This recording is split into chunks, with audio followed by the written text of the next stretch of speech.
All right, we're going live on Instagram. Week ahead astrology. What's up, everybody? Let's wait for the tribe to come in. Let's see, does this light even matter? Does light even make a difference? Not really. Let me turn it on a little bit. There we go. Yeah, it's all right. It kind of makes a difference a little bit. What's up, everybody? Good afternoon, good evening, good morning, wherever you happen to be tapping in from. We are going to be talking about the astrology of the week. How's everybody's full moon in Aquarius been? You're here at the beginning this time. Yeah, we started a little bit later today. Um, okay, cool. So let's take a look at where the stars are at right now. So, very busy week when it comes to the planets. Mercury goes direct today. So we are recovering from Mercury retrograde. So today, this week, we're feeling a little bit of a post-Mercury retrograde hangover. We're feeling a little fuzzy. We're feeling a little confused. We're feeling a little indecisive.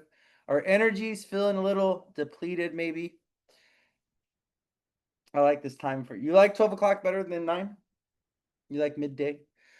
So yeah, we're recovering from Mercury retrograde this week. And we got two really interesting things happening in the sky at the same time. So today specifically, okay, we have Jupiter Venus conjunct in Cancer. So this Jupiter Venus conjunction, welcome everybody. We're 3 minutes in. We're just getting started. Everybody come in and thank you for being here. Really excited to go over the astrology the week ahead. Mercury is going direct today, like I was saying. We have Jupiter Venus conjunction in Cancer that is exact today, which is feeling really good. But then, like I was saying, we have this other really tense aspect in the sky. Um, which is Saturn, Neptune, and Aries opposite Mars in Libra. So, what's interesting about this week, thank you for being here, everybody. Love you all so much. What's interesting about this week is this kind of contradiction that we have between contact with the benefics, which are Jupiter and Venus, which are together in the sign of Cancer, and contact between the malefics, which is Saturn and Mars, and they're in opposition with each other. Okay.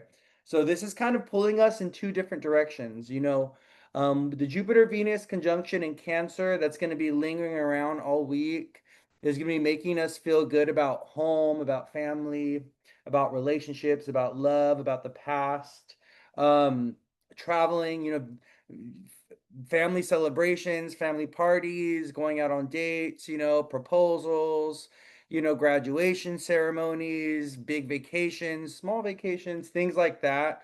That's the Jupiter Venus together in Cancer.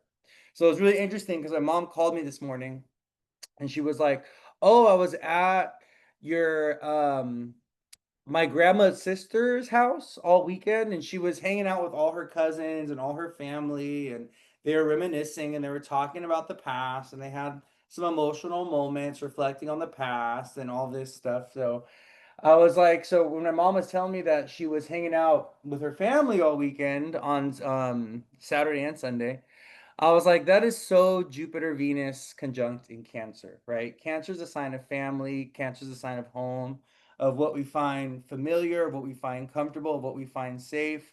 So welcome everybody coming in. We're just diving in. So I'm talking about the Jupiter Venus conjunction in the sky today that's going to be lingering energetically in the sky. The energy of it's going to be lingering all week.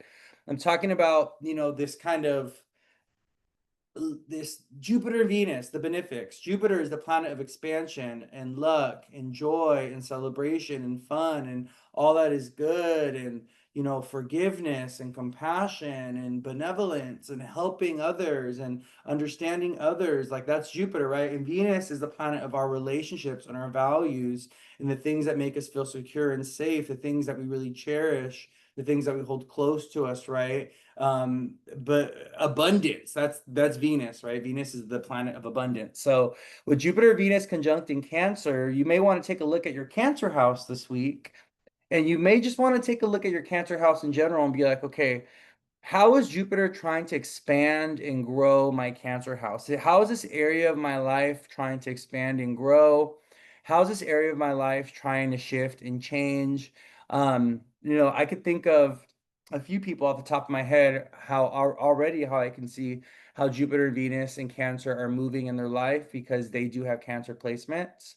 And I'm kind of seeing them being invited to heal, forgive, make a big change, find some kind of peace to resolve, or even move, like find some kind of movement or take some kind of action. What's so interesting is like, it's not just the Jupiter, Venus, and Cancer, right? That's making us feel good and that's nourishing us, but it's the Saturn, Mars, and Aries, right? So the other aspect, Saturn, Neptune, opposite Mars and Aries, there's some kind of conflict that we're having to deal with this week. There could be a war within ourselves. There could be a war with others. We can be dealing with a conflict, with our spouse, with our partner. We can be dealing with a conflict with our kids. We could deal with a conflict, with a coworker at our job because of the Saturn in Aries opposite Mars in Libra. So the Saturn in Aries opposite Mars in Libra tells us that there's some kind of injustice, there's some kind of power in battle, something's unfair, right? And the reason why the Saturn Mars opposition is so important is because the full moon that we had on Saturday, right, is being disposited, like I was saying when I was talking about the Aquarius full moon on Saturday. The full moon is being disposited by Saturn, who's in Aries with Neptune opposing Mars and Libra, right? So this is why this particular Saturn Mars opposition is getting a little bit more sage, a little bit more stronger. It has a little bit more power right now at this moment.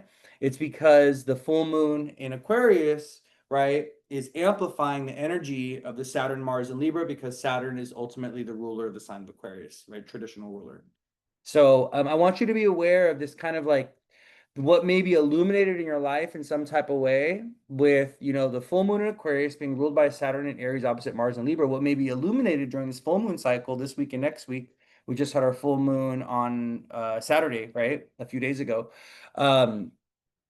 What may be illuminated for you is something around your Aries house, Aquarius house, and something around the Saturn Mars opposition.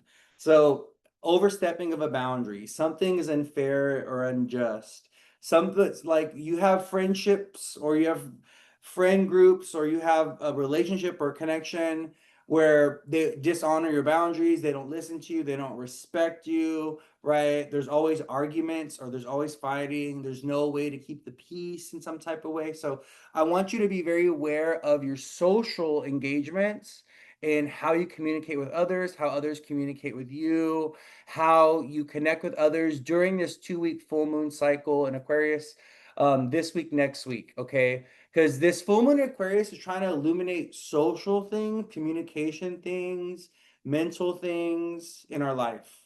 But it's illuminating some point of conflict or some point of tension. There's something that is we got to assert ourselves, something we got to fight for, something that we got to pursue, right? What's also really interesting about this full moon Aquarius cycle in this week's astrology is as Mars is separating from Saturn, you know, we there may be a conflict that comes back from the past in some type of way, or something that we're stuck in, something that, a frustrating moment, a frustrating situation, a battle, a war that is looking for some kind of resolve or looking for some kind of peace or looking for some kind of resolution.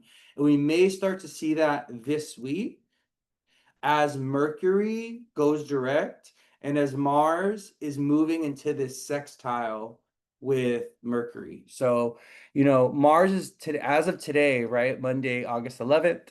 Mars is at 3 degrees Libra. Well, tomorrow, Mars goes to 4 degrees Libra and he's making a sextile with Mercury. Um, and so I'm kind of feeling like we're starting to see like some solutions. We're starting to see some things open up. We're starting to get some answers. We're starting to make some decisions. We're having important conversations this week, starting today, especially or tomorrow even, as Mars goes to 4 and is sextiling Mercury, who's now direct. But the thing we want to remember about this week, okay, even though Mercury's direct, he's not moving. He's at 4. He's stationed at 4. So Mercury is shifting directions right now. So he's like doing this weird thing in the sky where he's like turning around, right? He's like making a U-turn. And we all know that U-turns can be a little clunky, U-turns can be a little awkward. Sometimes you're making a U-turn when you shouldn't be. It's an illegal U-turn that you're making, right? Many of us, okay? Listen, we be breaking the rules on the road, okay? We're making those illegal U's, right? Well, that's kind of how it feels. It feels like, Mercury is making a U-turn right now. And so you may piggyback this week off of a choice, off of a decision. You may be like, you know what? I was gonna do this, but actually I'm gonna do this instead. Or you may change your mind about something, or something may be revealed to you, and you're like, wait a minute, I got a whole new perspective on that. A whole new world. I can see things clearly from up here. Right? So it's like there's some kind of fresh new perspective that we're getting this week on situations or on like issues that we're dealing with, especially things around communication, around, processing of information, conversations that we need to have, paperwork, pieces, mail coming in, a phone call coming in that you've been waiting for, something like that with Mercury going direct, okay? Another thing I want to tell you, you love it, you love singing that. Look, I have my "But Daddy, I love him" shirt on today. The moon's in Pisces. I was like, why do I feel called to wear my "But Daddy, I love him" Ariel shirt today? And I was like, oh, it's because the moon's in Pisces, and Pisces rules mermaids. So I'm having a lunar return actually, but well, I'm not having a lunar return. My bad. I have a moon in Capricorn. No, the moon's going through my rising. That's what I meant to say. So, one of the things I wanted to mention though about Mercury going direct this week and about Mercury going direct today, okay? Mercury's opposing Pluto, okay? So Mercury, as he makes a U-turn, or as he goes into the reverse, like Jersey said, as he goes into the reverse and backs up, it's like, skirt, right? He's doing it in opposition to Pluto and Aquarius. So the Pluto and Aquarius opposite Mercury is bringing up some kind of secret, private, hidden information, is revealing things in the depths of our like psyche, subconscious, unconscious, or we're getting information around some kind of deceit, around some kind of betrayal, around some kind of con, some kind of deception, some kind of scam. Like there's something that Mercury opposite Pluto and Mercury, going direct in opposition to Pluto, there's something that Mercury wants to dig up. There's something that Mercury wants to excavate. There's some kind of deep Plutonian information that is coming to the surface out of this retrograde. I will tell you, over the last 3 weeks, okay, I'm gonna give you a little heads up around what the last 3 weeks was about during this Mercury retrograde, okay? This Mercury retrograde in Leo was trying to show you, okay, how you deal with conflict in your life in unhealthy ways, or how you've been avoiding conflict in your life, and how you need to like address it and assert yourself, and how you need to say something, right? If there's one thing about Mercury retrograde in Leo, what the lessons of the last 3 weeks were supposed to be or should have been, you got to speak up to say something. You got to speak up to be seen, to be heard, to be validated. This Mercury retrograde in Leo is, I'm not going to go through this bullshit in silence. I'm going to go through this bullshit. I'm going to go ahead and deal with you.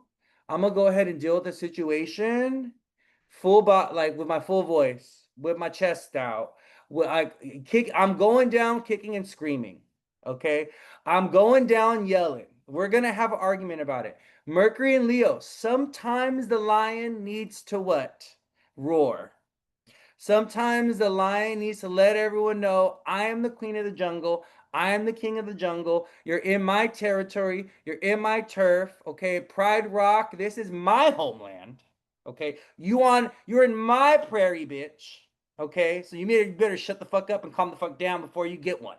Okay, so this Mercury retrograde in Leo was telling us you gotta kind of roar. You need to like let people know what you're feeling, what you're thinking. You need to like, use your voice. You need to speak up, right? Like we can't go down without a little bit of a fight.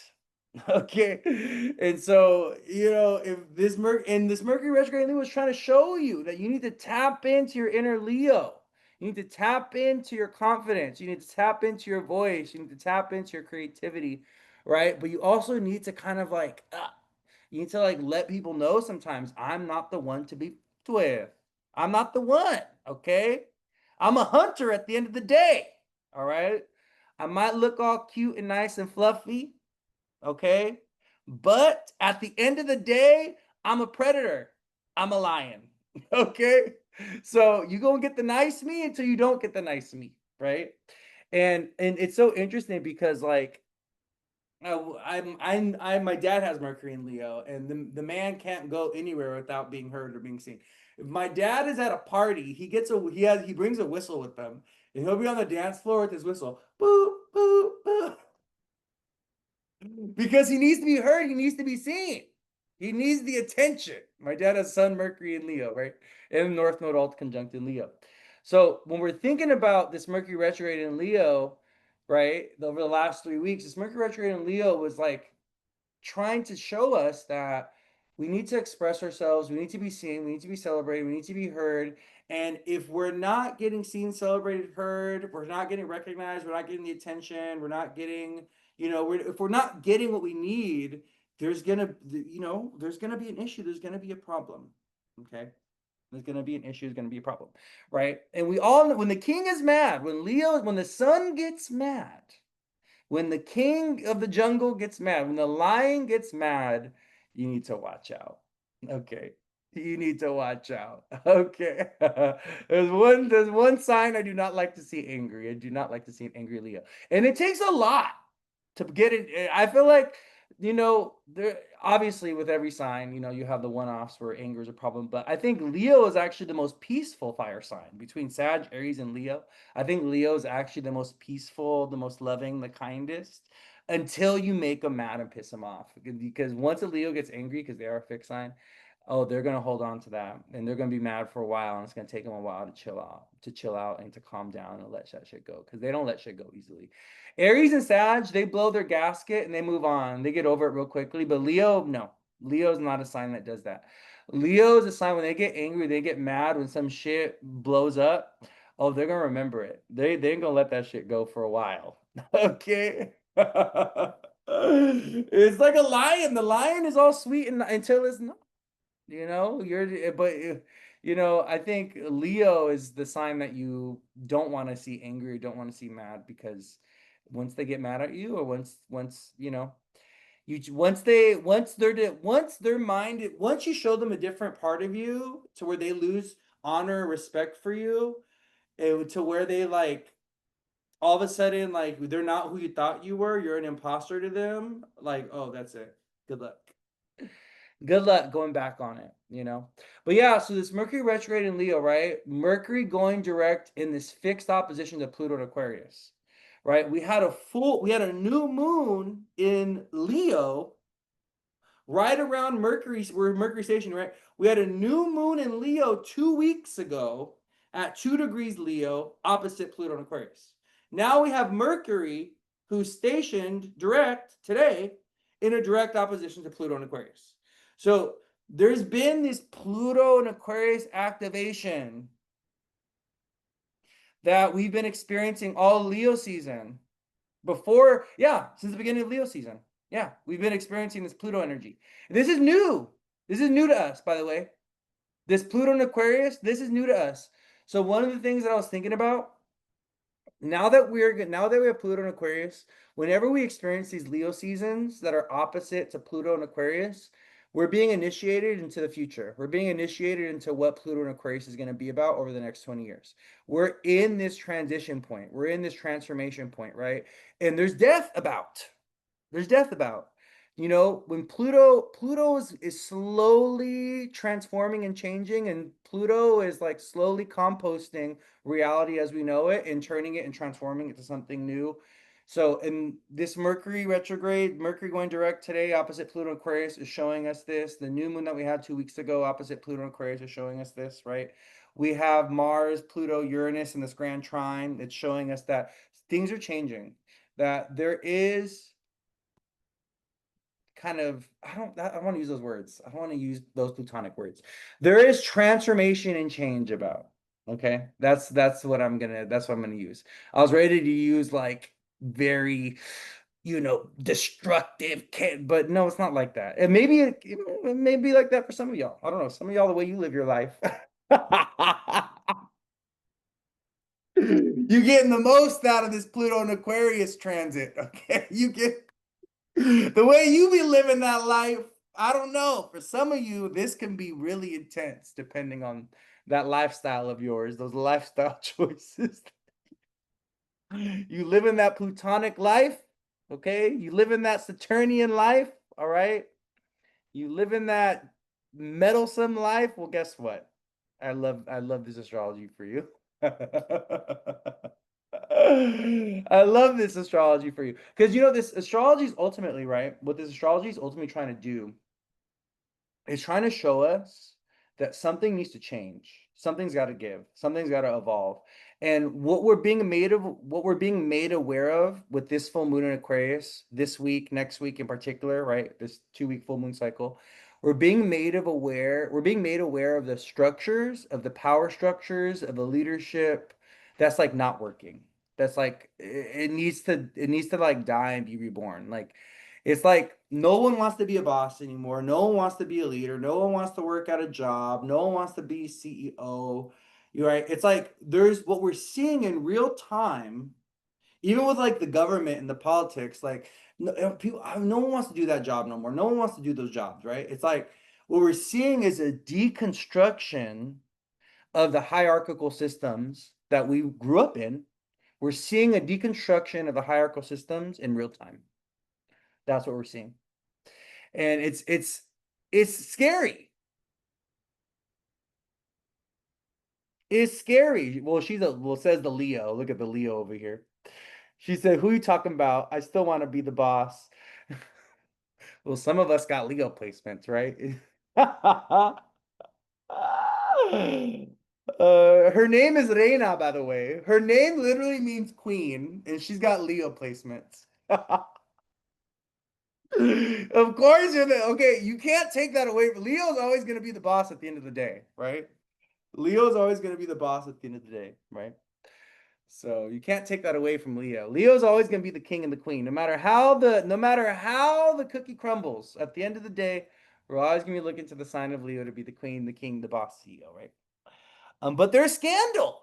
There's scandals about. There's some scandals about with leadership. We're seeing a lot of scandals with Leos. Why are we seeing scandals with leadership? It's because Lilith is in Scorpio squaring the sun in Leo for the full moon and also this week. Let me go back to the current astrology. Why is it giving me like a weird? There we go. Okay, there we go. Yeah, so the full moon that we had in Aquarius a few days ago was squaring Lilith and Scorpio. So I'm gonna tell y'all the only aspect that the full moon, the actual sun and the moon were making, the only aspect that they were making, the sun and the moon themselves, were to Lilith and Scorpio. They were squaring Lilith and Scorpio, within a degree. The full moon was at 16, and then they were squaring Lilith and Scorpio. So the Lilith and Scorpio activation with this full moon and this 2 week cycle is kind of bringing up like really dark themes like taboo, deception, betrayal, sex, drugs, rock and roll, mischievous energy, bad habits, bad behaviors resurfacing for some people, maybe. Well, that's Mercury opposite Pluto is obsessive habits and behaviors. So, you just want to watch your nervous system right now. You want to watch for like how you appease your nervous system, okay? Because The full moon in Aquarius it's stressing us out. It's making us very aware of our nervous system, right? Aquarius is a sign connected to our nervous system. Mercury is kind of like in an afflicted state a little bit. So he's because he's in an opposition to Pluto. Okay. So we just need, so this is like this week coming out of this full moon. Make sure you are getting rest. Make sure you are relaxing. Make sure you're going out in nature. There's a lot of heat in the air. There's a lot of inflammation in the air. There's a lot of heat.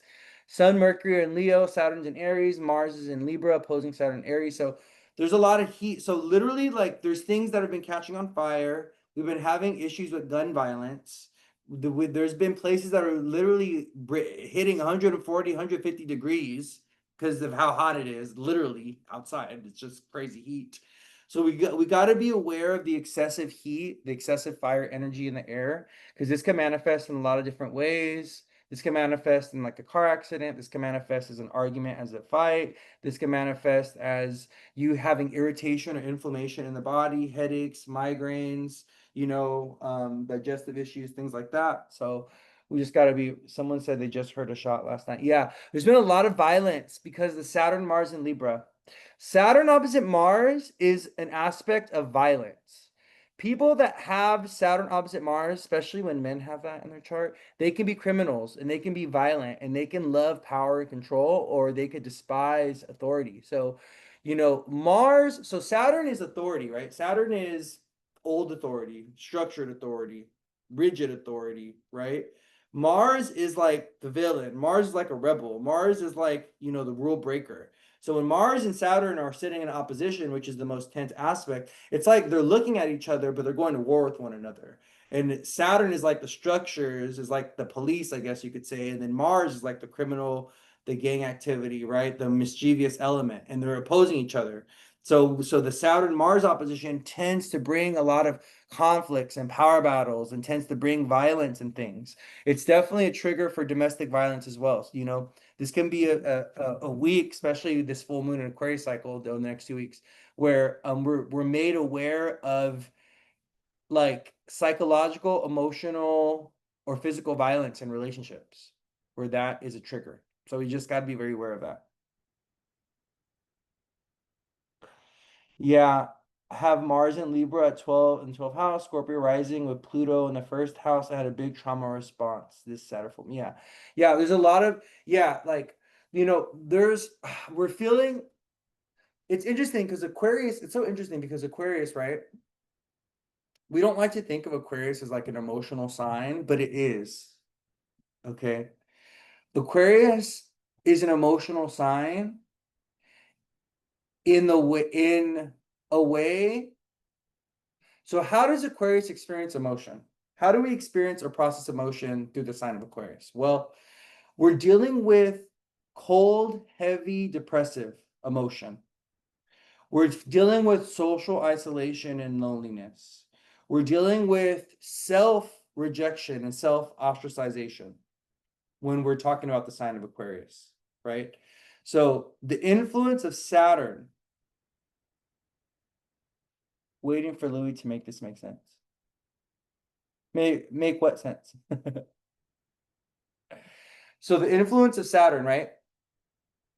And the sign of Aquarius, it's like how we get ostracized, how we get left out, how we feel weird, how we feel different, how we feel like no one loves us, how we feel like we don't belong. Like, I don't belong, like, oh, I'm so weird and I'm so different. And, no one's ever going to love me or accept me. Or, even those moments where we have felt left out, we felt like a loner, we felt isolated, right? Like that is that's how we experience the sign of Aquarius. That's how we go through the emotional processing of the sign of Aquarius, right? Because Aquarius, right? Aquarius, what it does, it numbs and it detaches. It wants to numb and detach from emotional experience. It doesn't want to feel, it doesn't want to lean in. It wants to go frigid and cold, and it wants to numb and detach. And there's a lot of different ways that Aquarius does that. Or that we can do that through the sign of Aquarius, through our Aquarius house, right? So we just want to be very aware during this full moon cycle of how we self-isolate, of how we emotionally numb or how we emotionally disconnect ourselves, right? By being overly involved in our senses. You know what's really interesting about Aquarius is Aquarius actually really is a sign that loves pleasure. Aquarius really loves pleasure. This is because they have Taurus in the fourth house away from their sign. So Aquarius, the way that we deal with our Aquarian experiences a lot of times is to escape through pleasure or indulgence, or, because Aquarius is doing Taurus, the fourth house away, right? So we just want to we want to be aware of this pattern or this process during this full moon in Aquarius, right? Like, because this week is really asking us, like, who are your real friends? Who are your real friends? Who do you consider family? Who's your soul fam? All right. Because Aquarius creates family, right? Aquarius creates family not by blood, but by it's like by something bigger, something greater, by experience, by what we have in common, shared passions, shared interests, right? Like, this is our family. Like, some of us, we have a video game family. Some of us, we have a, horseback riding family. Some of us, we're pet owners. So we have a little pet family. We have our friends that also like pets and dogs and cats and stuff, right? So it's how we create family that is not by blood. That's Aquarius.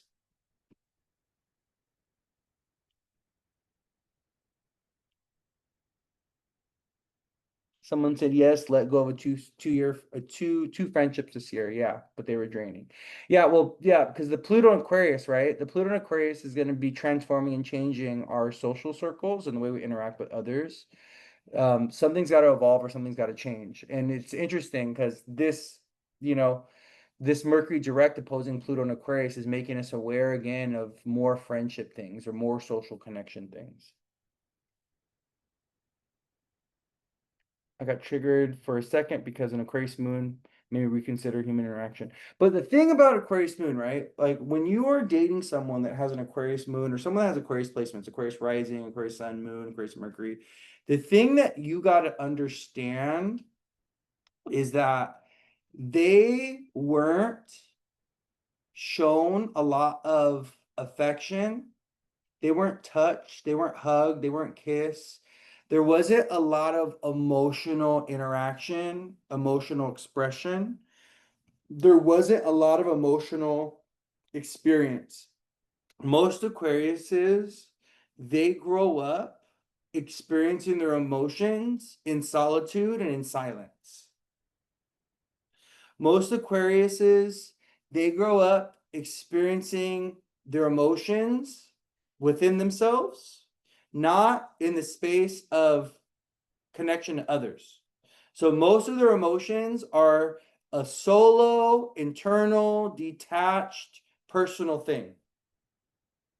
So when they get into adulthood, and it's time to start forming emotional bonds, and it's time to start forming emotional expression, or like being emotionally expressive and hugging and loving and nurturing and being affectionate, they're like, can't compute, don't know how to do this. This feels weird. This feels awkward, because they weren't raised doing that. It doesn't come natural to them, right?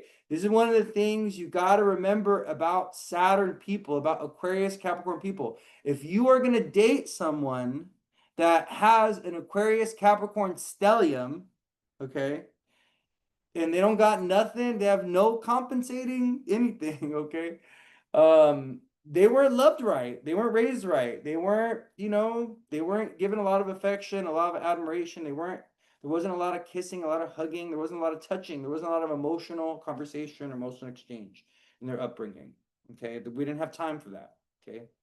Or there was no capacity. Their parents didn't have no capacity for that. So if you're gonna date an Aquarius or Capricorn person, or someone that's very dominant with an Aquarius Capricorn, you gotta know Like you're gonna be doing some coaching, you're gonna be doing some training, you're gonna be showing them how to be affectionate, showing them how to be expressive, showing them how to be, because these are things that were usually deprived from them that they didn't get to experience when they were growing up.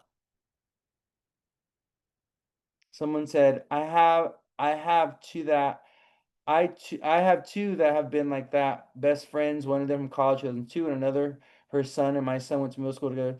Both I'm currently distancing myself from because I'm over giving. Yeah. She's a Leo moon with an Aquarius rising. Well, your mom is a codependent narcissist. That was not something to laugh at. I'm so sorry, but okay. Aquarius rising, Leo moon in the seventh house gave me codependent narky mom. A mom who's like, it has to be all about me. And if it's not about me, then I'm mad at you and we're not friends and I don't like you and I'm being mean to you.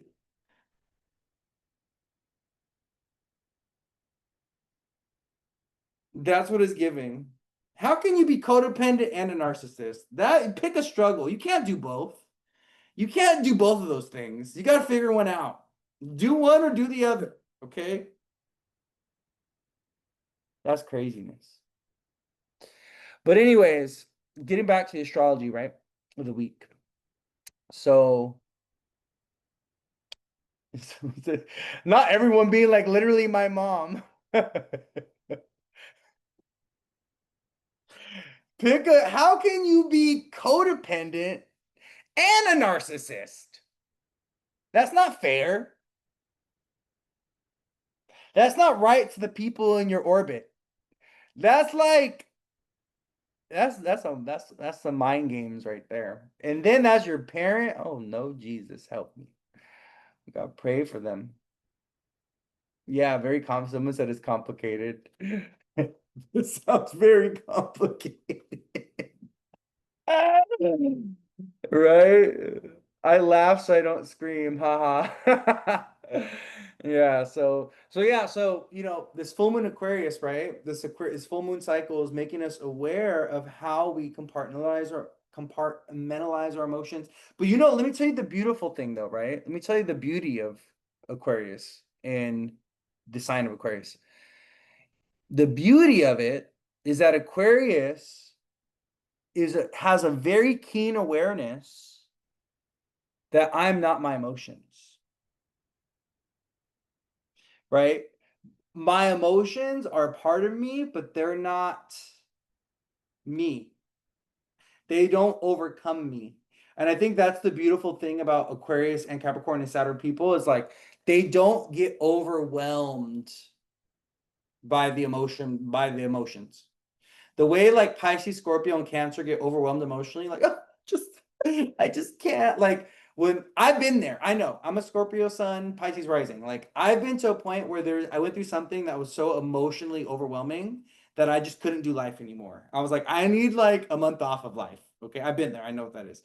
But Aquarius, like their mom, like they'll go through. I don't want to say their mom, but they'll go through the passing of somebody. Like someone will pass away and then they're like, I'm going to work tomorrow. Like, do you want, they call you in the morning. Oh, do you want anything from Starbucks? Your mom passed away. Like, your daddy just passed away. Like, and you're just moving on. Like, nothing happened. Like, me being a Pisces rising Scorpio sun, like, I need like a year or two to recover. Okay. But Aquarius is just like, they bounce back like nothing. They just they keep going. Like because I love the emotional fortitude. I think that's one of the beauties of Capricorn and Aquarius people, especially when they have a moon there, like Capricorn moon, Capricorn or Aquarius moon. People that have a Saturn ruled moon, they have emotional fortitude like no other. Like they will be going through shit and you will have no idea because a Saturn ruled moons, people that have Saturn touching their moon or people that have a moon in Capricorn and Aquarius, they're used to carrying all their shit by themselves anyways. They're used to people not helping them and not supporting them or not showing them or asking them what's going on with them. They're used to people being like, they're used to doing all their shit, carrying all their shit on their own. Anyways, So they're like, oh, what's another tragedy? What's another L? I love the emotional fortitude that comes with the Capricorn and the Aquarius moon as well, you know, because it gives them perspective, emotional perspective, so that they don't make they don't make Louis, that word is not appropriate. Okay. They don't make ridiculous decisions off of emotion the way that you see Pisces, Cancer, and Scorpio doing. Oh, you will not see an Aquarius making an emotionally rash decision. Very rarely.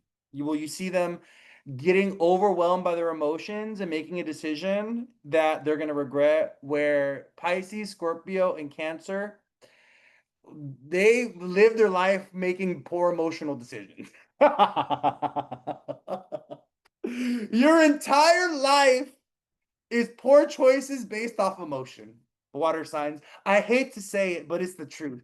And the quicker that the more readily that you accept that truth, that your emotions sabotage your decision making and your choices, and this is why you're at where you're at today in your life, the quicker that you'll be able to heal and move on, and the quicker that you'll be able to make better proactive decisions that are not based off of momentary false delusional emotion. It's just emotion taking me over. Caught up in sorrow, lost in a song.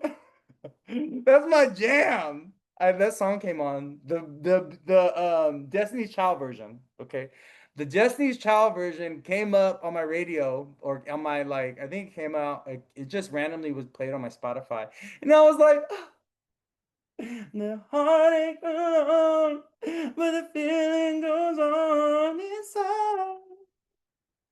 That was me this weekend on the full moon. I think it was the day of the full moon, you know. But yeah, so full moon in Aquarius, strengths, emotional fortitude, emotional resilience, the capacity to be able to put up with a whole bunch of bullshit and carry it all yourself, right?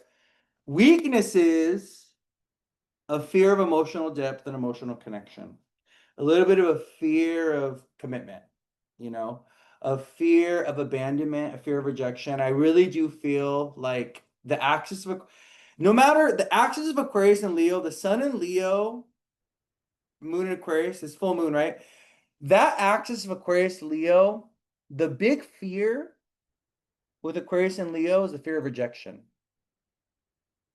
the fear of not fitting in, the fear of not having friends, the fear of not being celebrated, the fear of not being seen or known or recognized, right?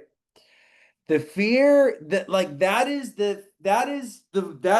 what Aquarius and actually and Leo have in common. They both want to fit in different ways, right? Like, Aquarius doesn't mind being an outsider or being an outcast. Aquarius doesn't want to fit in, but Aquarius ends up making their own little group of, like, we want to belong to a community. We want to belong to something bigger and greater than us. That's what the full moon in Aquarius wants to remind us, right? But what are we connecting to that's bigger and greater than us? What communities, whether they be online communities, whether it be our family, our friends, whether it be our volleyball community, whether it be our chess community, whether it be a video game community, like, what communities do we connect with that are bigger than us, right? And how we have service to those communities. That's how we stay connected, you know? So, all right. So let's talk about the astrology of the week. I've been kind of just like blah blah blah blah blahing about the Saturn Mars opposition, about Jupiter Venus in Cancer, about Mercury opposite Pluto in Aquarius, Mercury stationing direct today opposite Pluto in Aquarius. Chiron and Leo generation. Oh, the wounded father, y'all with the wounded fathers, the wounded identity. Pisces rising. Oh, I'm a Pisces rising too. Sun and Mercury in the 12th. Oh, yeah, it's hitting you directly. Yeah. Yeah, this Leo season and Aquarius season, if you're a Pisces or a Virgo rising, these are not easy seasons. If no matter what your rising sign is, okay, you always want to be aware of your sixth house and your 12th house seasons. The sign that rules your sixth house and your 12th house, you want to take note of that. because those seasons are going to be hard. They're going to be a little difficult for you. You're going to feel a little lost in the sauce. You're going to feel dry, tired. You're going to feel drained. Those seasons, you will get sick. You will get ill. You will need rest. You will experience burnout. You will experience some kind of deceit, deception. You'll experience, or you'll self-sabotage and you'll self-destruct. You'll go back to unhealthy habits and behaviors and things. That's a 6th house, 12th house thing. The ways that you do yourself in, that's a 12th house thing, So if you're Pisces rising, this full moon in Aquarius, your 12th house is trying to reveal to you and show you how you are your own worst enemy. 12th house Aqua Sun. I'm fighting not to get sick. Yeah. Yeah, I've been feeling it. It's so weird because I'm a Pisces rising and it's been happening in my 12th house, this full moon happening in my 12th house. And I've been like, I woke up with like some congestion, my allergies. I'm like, what is going on? I'm like, it's all nice and beautiful and sunny. I was like, why do I just feel off? It's the 12th house, 6th house thing you got going on. So, okay. So we start off this week with the moon in Pisces. Actually, the moon is with the North Node today. The moon is with the North Node in Pisces today.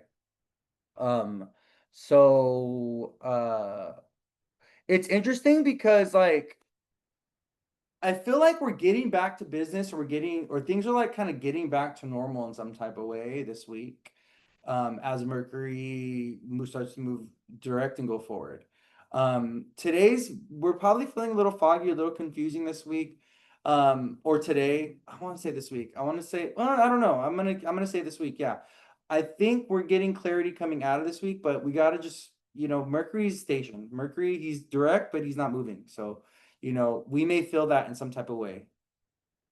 We may realize something, we may, see something clearly, make a decision or choice, but we're not really moving on it yet. We're not taking action towards it yet. So I want to keep that. I want you guys to keep that in mind. Okay. So the moon in Pisces on the nodes today. And tomorrow. Well, tomorrow the moon goes into Aries, and that's gonna be a whole the moon in Aries. The moon's gonna hit Saturn tomorrow and oppose Mars. Okay, so we'll talk about that. But the moon in Pisces today, dreamy, spiritual, emotional. We're feeling very sensitive. We've been feeling very soft.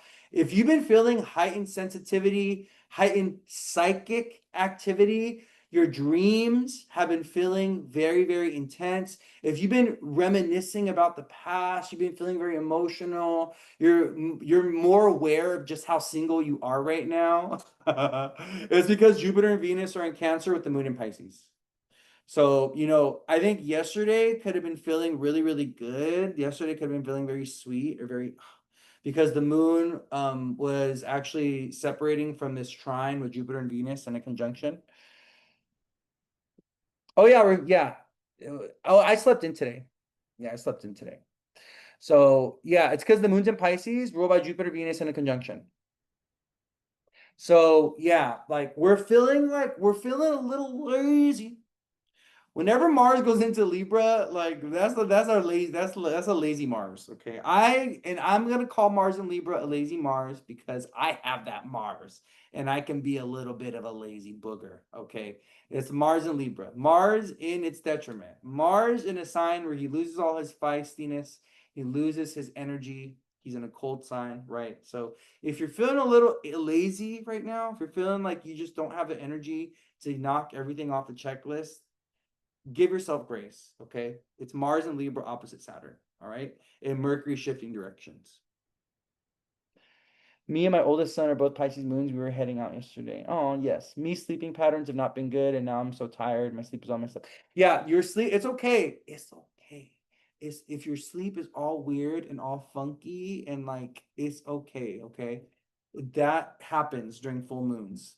You're in alignment with the lunar cycles when you don't sleep around full moons in general, or when you just feel like a heightened sense of awareness during full moons. Okay. But this is a full moon that is a very kind of like anxious, we're feeling very stressed, we're feeling paranoid a little bit, our nervous system is very inflamed. So we just got to honor that. Okay. So make sure you're drinking a lot of water, make sure you're taking naps throughout the day. Also, if you sleep in a hot environment right now, excessive heat may make it hard to sleep. So you might want to like turn a fan on, get yourself a little, air conditioner, turn the fan on you when you're sleeping, you know, sleep with a sheet if it's too hot where you're at. Okay. She said, I feel good, but everyone around me is messed up. Yeah, I feel good too. I'm feeling great. I'm fine. Okay. It's those lifestyles that all those other people be living. I'm telling you, the lifestyle choices that they be making. I don't know what to tell you, my love. Like, you know, you want to go and hang out with the rigmarole, you want to go ahead and put yourself in those situations and connect to those people, well, that's what you gonna get. Okay, you don't want to live a god-given, god-fearing, peaceful life the way that I'm living, and then that's up to you. It's your choice. I'm just kidding.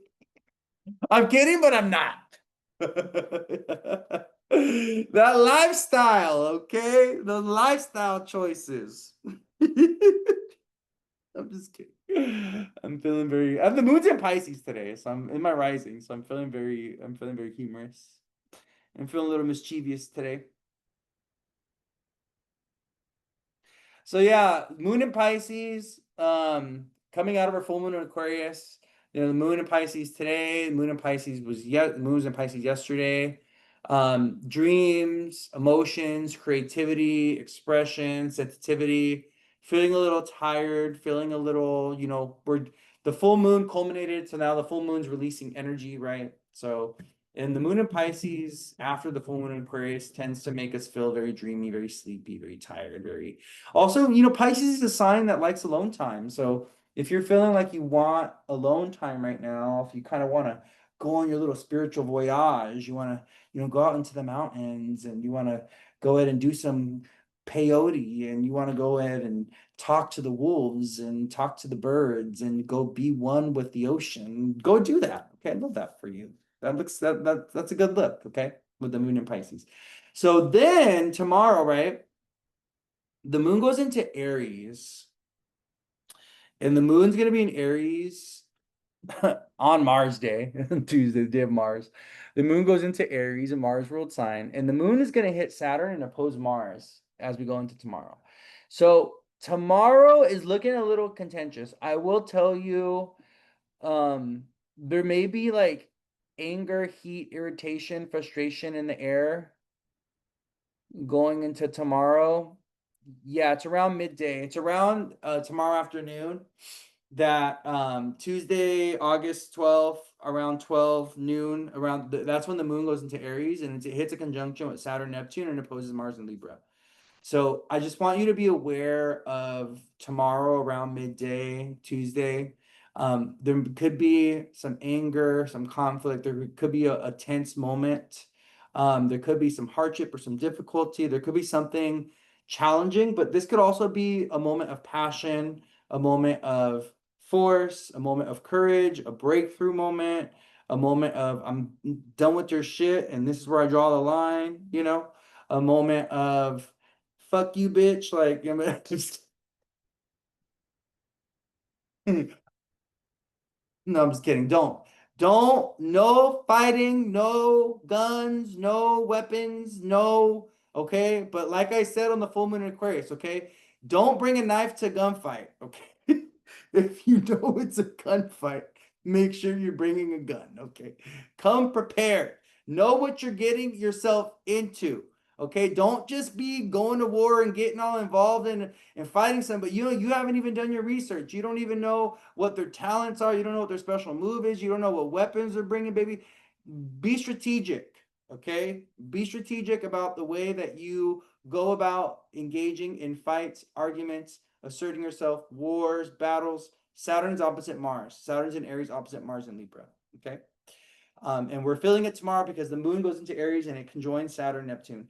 Um, so what's interesting is like Neptune's influence in all this. Neptune is making things confusing, elusive, foggy. Neptune is making things, it's like really easy to project our bullshit onto something. Neptune is making things like there's like blurred boundaries, right? Saturn wants rules, limitations. Saturn wants structure. Saturn wants boundaries, but Neptune is dissolving all of that. Neptune is confusing all of that. And Neptune is weakening all of that Saturn energy. since he's sitting with Saturn, right? So it's interesting because Neptune opposite Mars in Pisces, in of itself, just that aspect, Neptune opposite Mars in Pisces can be like, you know what?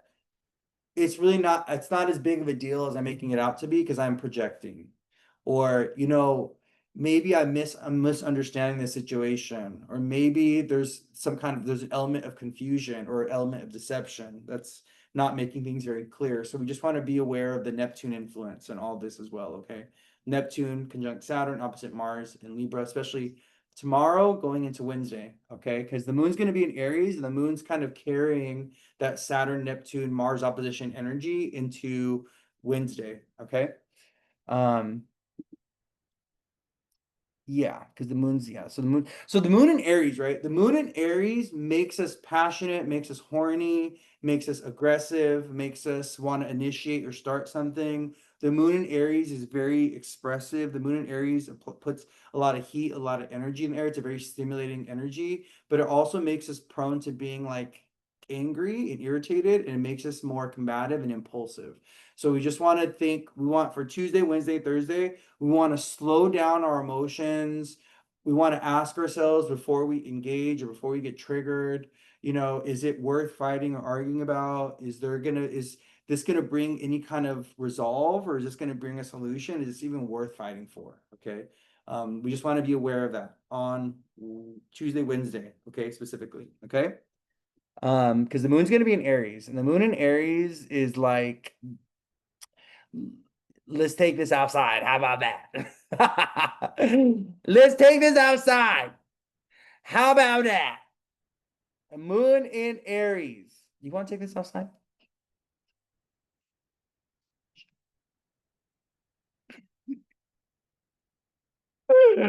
That's a moon in Aries thing. Anybody have a moon in Aries here in the chat? Any of y'all? Who's got a moon in Aries? Who's got an Aries moon? Oh my goodness. You're the problem. Whenever I do a reading for a woman that has an Aries moon, I always by the end of the reading, I gotta get to I gotta get to a place where I can make her see that she's part of the problem. She's part of the problem. Aries moon. I hate to say it, my love, but you're the problem. Not the whole problem. You're not the full problem. Okay, but you're a part of it. You're a part of it. You're at least 50. At least 50. On a good day. Okay. At least 50% of the problem. All right. I hate to say it, my love. It is what it is. Same thing with Sag. Whenever I see a Sag or an Aries, Venus, or a moon or a woman's chart, I know for a fact that she's at least 30% of the problem in her relationship. At least. And that's a conservative number. I'm being conservative. I'm being generous. I'm being compassionate. Okay, when I'm giving you that 30. All right? Because actually we know that you're 60, 70% of the problem. Okay. Who else is a problem moon? Capricorn moon. She's a problem. Scorpio moon. You the problem. Aquarius moon. You the problem. Hate to say it. Aquarius, Capricorn, Sag, Aries, Scorpio moons. You are the problem in your relationship. And if you have a Venus there, you are the problem. It's me. Hi. I'm the problem. It's me.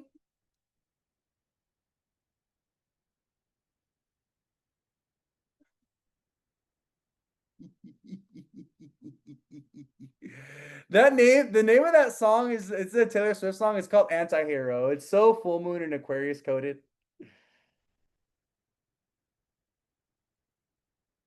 Look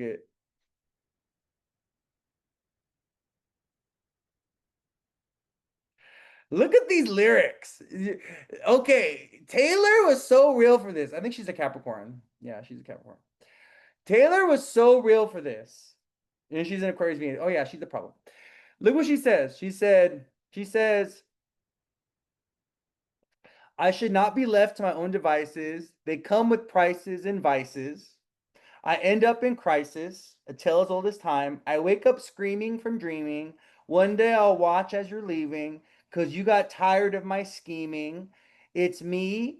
Hi, I'm the problem. It's me. At tea time, everybody agrees. I'll stare directly at the sun, but never in the mirror. What sign is that? That's a Leo. She must have a Leo. She got something, Leo. She has to have something in Leo. I'll stare directly at the sun, but never in the mirror.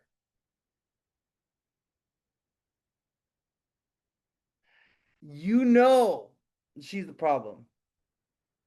You know she's the problem. I hate to say it, my love. It is what it is. Okay. No, but it's beautiful because this full moon in Aquarius, right? It's so interesting. I'll pull that song Anti-Air came to me. This full moon Aquarius is making us aware of how we can be the saboteur of our own narrative or of our own story, right? We could be the ones to do ourselves in when we're not seeing ourselves as our own hero. We're not seeing ourselves as our own saving grace. You know, we're not seeing ourselves as our own celebrity or as the main character in our life. That's when we do ourselves in, right? So we've talked about this before. We've talked about the overinflated ego, the underinflated ego, right? Aquarius, the weak star, the distant star, the underinflated ego, right? Leo, the real our star, the closest star, our personal star, right? The sun within us, overinflated ego, too much heat, too much sun, too much light, all right, overbearing, right? Needs too much attention. That access between Aquarius and Leo, it's like we got to find that balance with the strength of our own inner sun, the strength of our own star, the strength of our own magnetism, right? So, Wednesday, going back to the moon transits, right? So Tuesday, Wednesday, Thursday, we have we have the moon in Aries, and we need to be aware on Tuesday of Saturn opposite Mars in Libra. Saturn Aries opposite Mars in Libra, because there's a conflict in relationships and partnerships. I also will tell you guys the Mars in Libra over the next 2 months, we're gonna start seeing a lot of court legal battles become like a thing. So people going to court, people taking baby daddies to court, people getting a divorce or separation. There's going to be a lot of that with Mars and Libra over the next 2 months as Saturn separates from that opposition, or as Mars separates from that opposition with Saturn, okay?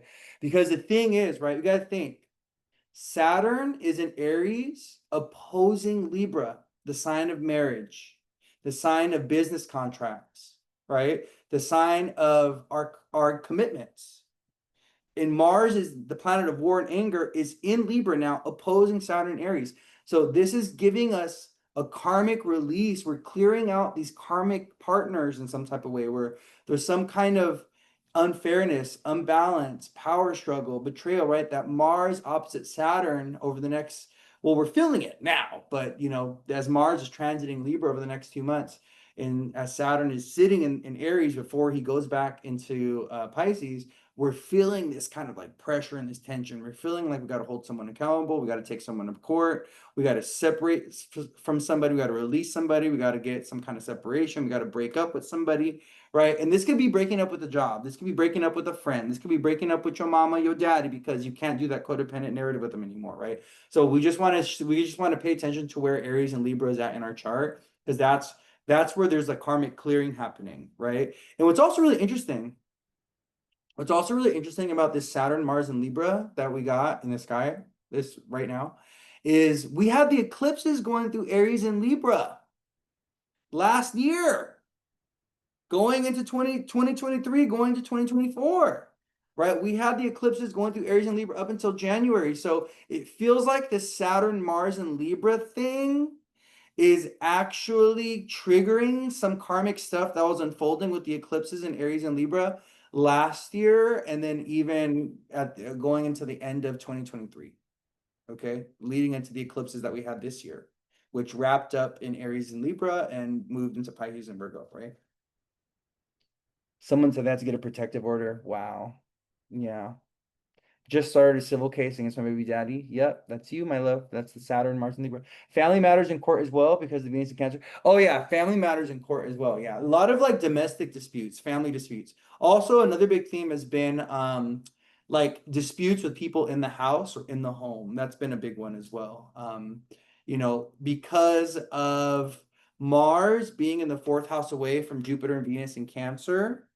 Okay, and then Jupiter, Venus being in the fourth house away from Saturn, right? So there's this conversation with Cancer that Aries and Libra have been having has been very difficult, very hard. What if you have Venus in Cancer natally? I love that for you. You're having a Venus return with Jupiter there. So this could be a beautiful year of love and celebration and procreation and a new job or something really nice probably coming in for you. With Venus, with Jupiter in Cancer. When Jupiter transits your natal Venus, okay, let's say you have Venus in Cancer and Jupiter is transiting Cancer for the next year. Jupiter's transiting your Venus. So Jupiter in a woman's chart, and what Jupiter is, right, astrologically, for a woman, Jupiter is the husband, the benevolent husband, the loving, kind husband, the wise husband, the spiritual husband, the foreign husband, the husband from a different culture, different ethnicity. So if you know that you have Venus in Cancer and Jupiter's in Cancer transiting your Venus, starting what was it, June, July of this year, going until next year, you better be outside meeting people. You better be active. You better be engaging in relationship and partnership. You better be meeting people because you can meet someone that is going to be a Jupiterian influence in your life, especially if you're looking for a husband, you're looking for a spouse, you know?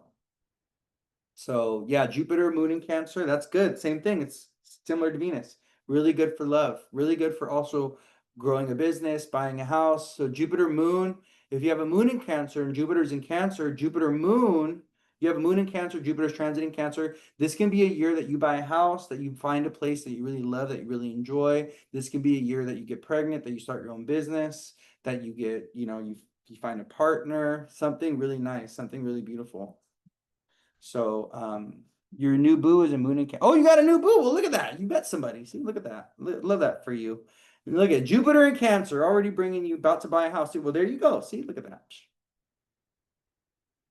Doing astrology in real time for you guys. Look at that. See, that'll be $20. I'm gonna go ahead and drop my Venmo. No, I'm kidding. That'll be $20. Oh, that hit. Oh, okay, that'll be $30. No, I'm kidding. Just kidding. Oh my gosh. That's such a Capricorn Scorpio. I have a Scorpio, I'm a Scorpio Sun, Mercury, Venus, Capricorn Moon. That is such a Scorpio Capricorn response. It hit. Oh, $20, $30. Send me the cash app. I'm just kidding. You can go on my link tree afterwards if you want to send me some, if you want to send me some. You wanna drop some coins into my coffers, baby? You can go ahead and do that, okay? You can do it after when we're done. It's on my link tree. Okay, anyways, let's get back to it. So we got the moon in Aries, right? Tuesday, Wednesday, going into Thursday. So we need to be aware of some tension, conflict, anger, rage, violence, fighting, irritation, feeling passionate, feeling sexy, feeling assertive, feeling like we want to initiate or start something, but Mercury is switching directions. So you just got to be aware, okay? So then we have on Friday, dang, the moon's going to be in Aries all the way until Thursday. So the moon is in Aries this week. Tuesday to Thursday, the moon's in Aries. Very firmly in Aries, responding to Mars and Libra. Okay. Well, then the moon goes into Taurus on Thursday, at the end of the day on Thursday. And the moon's going to be in Taurus Thursday and Friday on Venus Day. Oh. And this is beautiful. Thursday, Friday, Saturday. Beautiful, loving, fun. Oh my God, we're feeling so good. The moon, the energy dramatically shifts. I'm telling you, the energy is going to go from night to day on Thursday. Because the moon leaves Aries, and the moon in Aries is responding to that Mars-Saturn opposition. Okay? And by Saturday, Mars is at 6 and Saturn's at 0, so they're already separating from that opposition by Saturday, right? But then the moon goes into Taurus, and now the moon is ruled by what planet? Once it goes into Taurus on Thursday evening. What planet rules over Taurus? Venus. So not only loving the moon going to Taurus, thank you. Oh, we got Miss Amani here. We got what? Hi, my love. Thank you for being here. Yeah, tap in, tap in. So yeah, so the moon in Taurus, right? Ruled by Venus, who is what?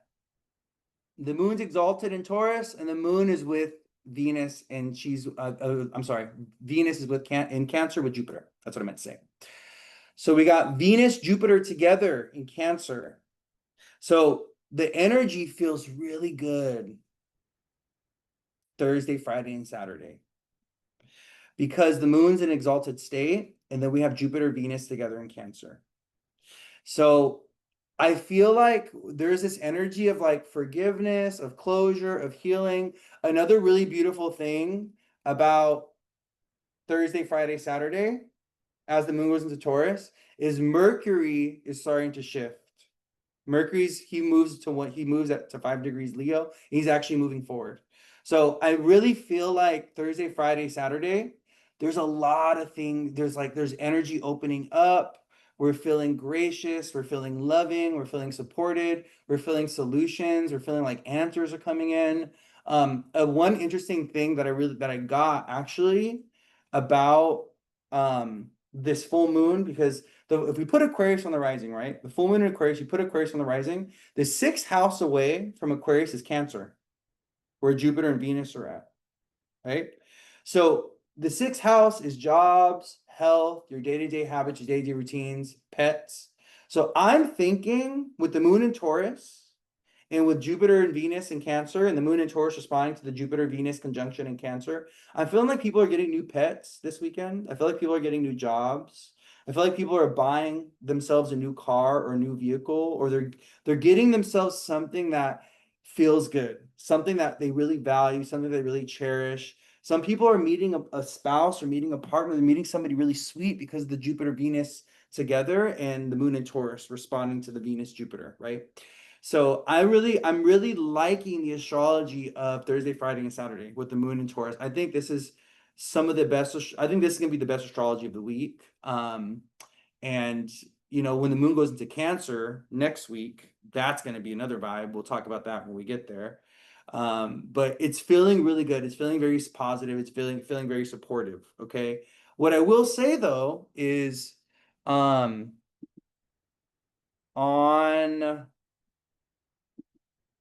let me let you guys know. On Friday, yeah, Friday evening to Saturday. So Friday evening to Saturday morning. Okay. The moon in Taurus is going to square our full moon in Aquarius. So this is the waning square from our full moon. Okay. So the moon in Taurus is the halfway point between Aquarius and Leo, right? So that this upcoming Friday, the 15th, this could be a day or around that evening time. There could be something very important, something that is revealed to us, something that gets released, something that gets purged, or we could go through, we could have a moment of revelation or epiphany, or we could have an experience that's tied to the full moon in Aquarius lesson that we're supposed to be learning, or whatever the full moon in Aquarius is trying to move in our life. Okay. Especially if you have anything around 16 degrees of Taurus, Scorpio, Aquarius, or Leo. All right. Because of that square, because the moon is squaring our full moon. So, and that square, right?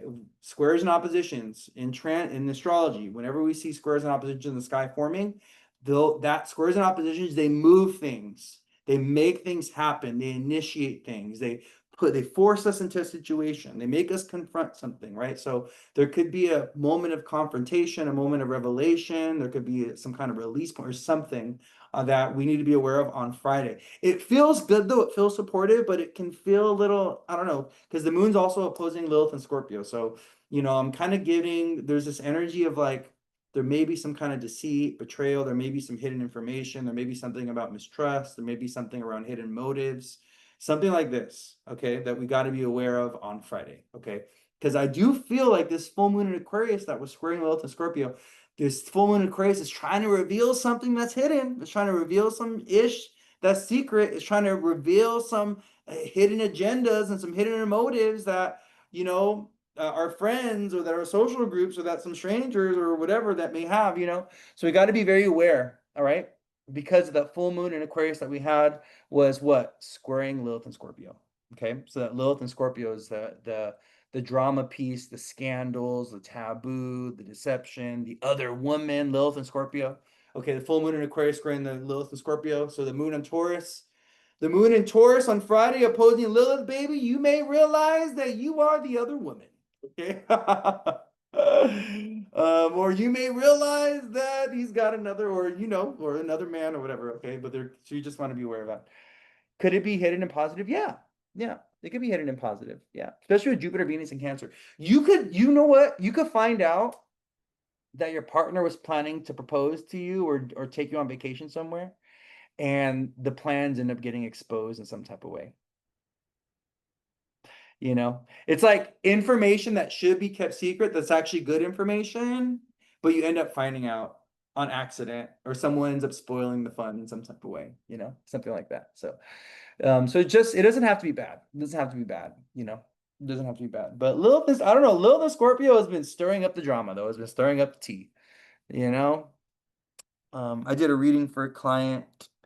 Oh my God, it was very tough because, this is a client to where we've been doing readings for a few years, and they've been dating, or they have been dating someone for a while, and whenever I pulled cards on this person, whenever I did readings for them, it's just this person came off as so good natured and stuff. Well, they ended up dropping the ball and messing up in the relationship, and so, you know, that relationship has unfortunately come to an end, and it was very devastating. It was very sad because even for me, like, this is a client that I'm very emotionally invested in my clients' lives, and I care a lot for what happens to them, and to see a couple that I was rooting for go through a breakup, and to see how he messed up, I'm like, oh my God, it just leaves me I'm just so disappointed, because I'm like, bro, I was cheering you on, you know?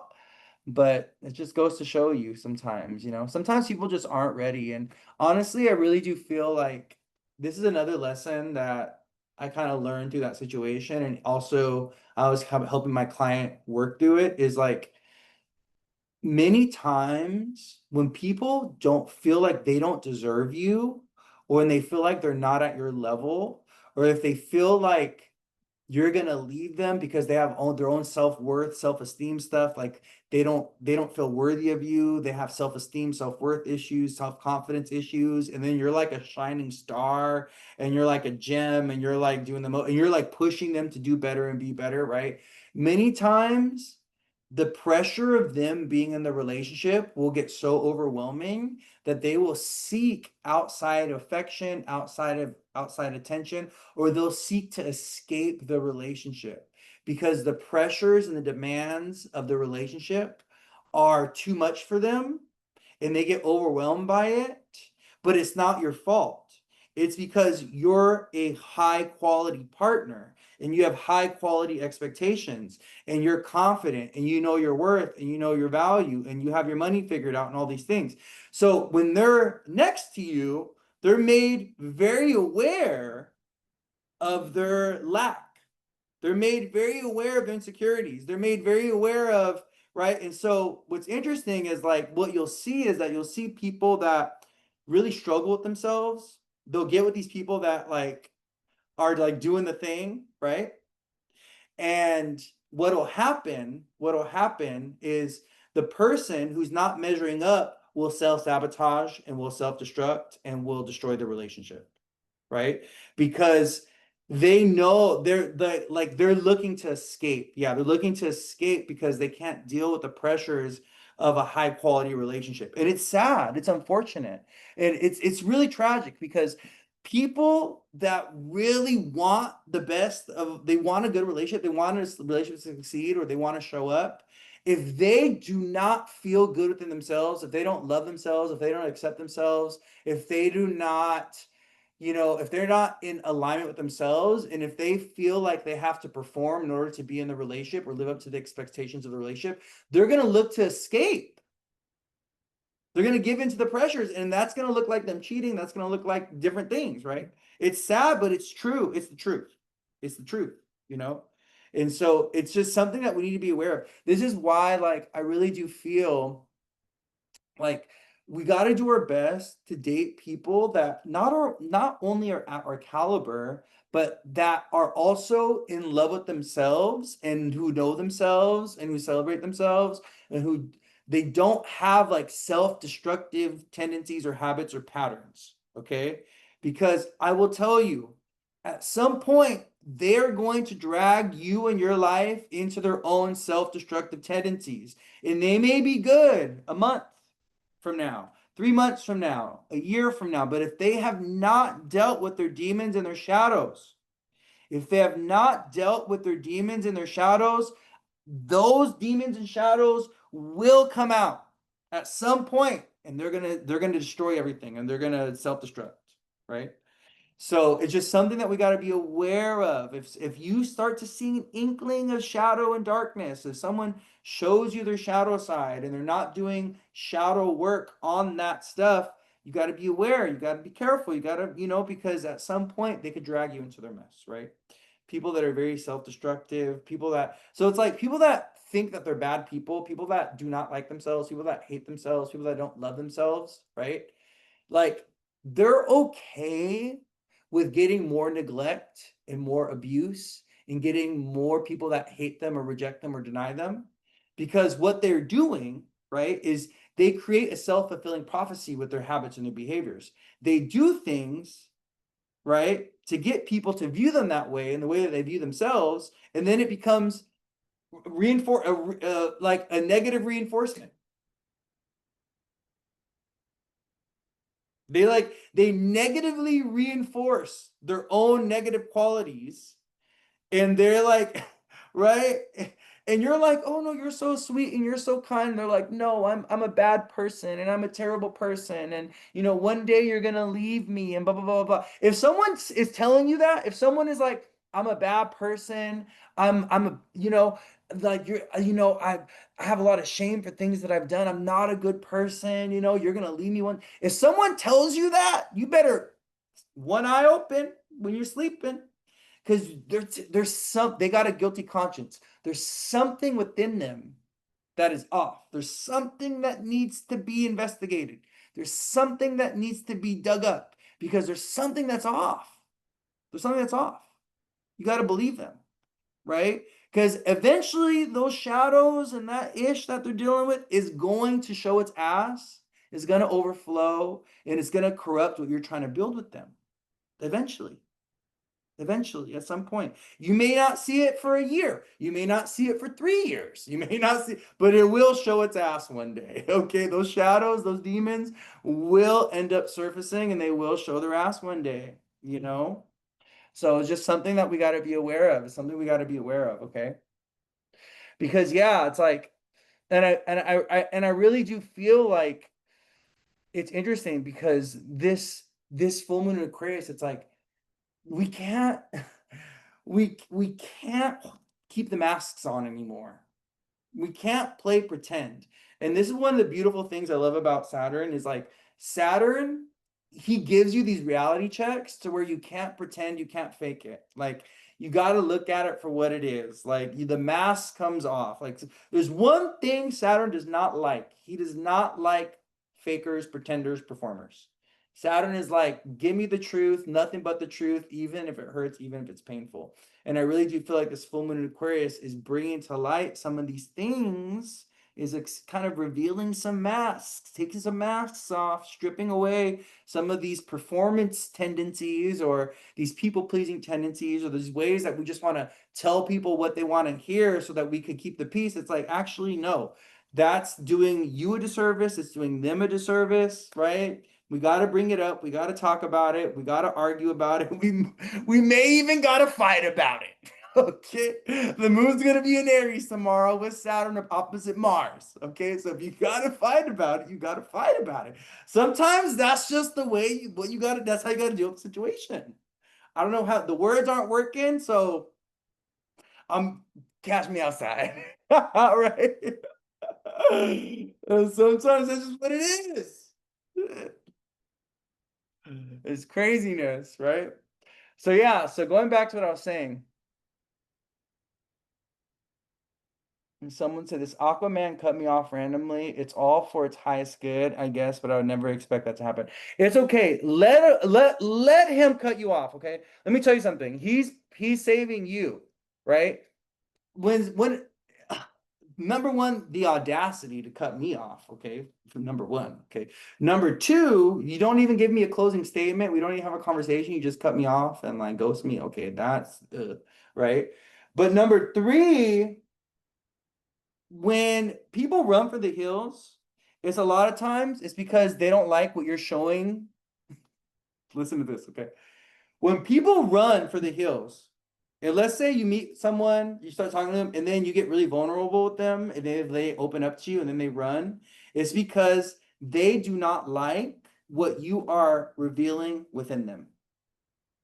And I've had this happen. I cannot tell you how many times this has happened to me to where, because I can see shit clearly. I see people clearly. I can look at your chart and tell you a lot about yourself without knowing nothing, and you'll be like, what the, you'll feel a little exposed, okay? But not everyone wants to be seen. Not everyone wants to be transformed and changed. Not everyone wants to be bettered. So if you're someone that, if you are on the spiritual path, you're an intuitive, you naturally can feel where people need to grow, or where people are holding woundedness, or where people are suffering or something, and you have a tendency to just naturally bring that out. If someone is running from themselves, if someone is avoiding their inner work, if someone is hiding their shadows and their demons, then when they come into contact with you, they're going to run for the hills. Because you're illuminating light on their shadows. You're trying to help them heal and transform and change. You're seeing them very clearly, right? You're asking them those penetrating questions that are giving them answers that they don't want to think about, right? So, and that's okay. That's fine. You got to realize sometimes that's your role. Sometimes you are here to just come to someone's life and sprinkle a little bit of magic and put a magnifying glass on them and tap them on the shoulder a little bit and let them know that God is watching, and then you're here to move on. And then you just got to go. And that's it. That was your job. Your job was to show up and sprinkle some fairy dust in their life and just go and keep it pushing. Right? And that's where discernment comes in. So sometimes you got to know that was your role. Your role was to enter that man's life real quick, give him a reality check, let him know, blah, blah, blah, blah, and then leave. And that's it. You know? And sometimes we make it, we add all this drama, we take it all personal. We can't. You know what I mean? Not me and Louie's live and he's calling me. Sorry, I'm busy. Yeah, the number of bridges I've burned. Yeah. Yeah, we get stuck. We get stuck, We just want to be loved so bad, and we want things to work out so bad, and. So yeah, so okay, so Saturday, the moon wraps up in Taurus. Thank you for buying a badge, my love. And then by the end of Saturday, the moon goes into Gemini and it hits Uranus. And then we have this really interesting thing in the sky. We have Moon, Uranus together, trining Mars and trining Pluto. We have this beautiful air trine on Saturday and Sunday. So I'm going to tell you something. Saturday and Sunday is looking so fucking fun. We're going out, we're partying, we're having fun, we're going to a festival, we're doing something we've never done before, we're doing something out in the neighborhood, we're going to go to the supermarket, and then we're going to go visit our friends, and then we're going to go stay with our cousins, and then we're going to go to the water park, and then we're going to go to the beach, and then this is a very busy weekend. Very active, busy weekend. The moon leaves Taurus and goes into Gemini with Uranus and is trining Mars and is trining Pluto, and we have this grand air trine. So this is looking like we're doing something that we've never done before. We're doing something new. We're doing something fun. Okay. Just be aware that this is probably going to be a weekend full of protests, a weekend full of people kind of standing up against authority figures. This is going to be a weekend full of just genuine electric human connection. Like there is an electricity in the air this weekend. You want to go outside and dance some like electric music, go hang out with some friends, do something social, do something fun, or do something new and different that you've never done before this weekend. It's gonna be a very fun, very spicy weekend. Moon, Uranus together in Gemini, Mars and Libra, trine Pluto and Aquarius. This is like hanging out with their friends, you know.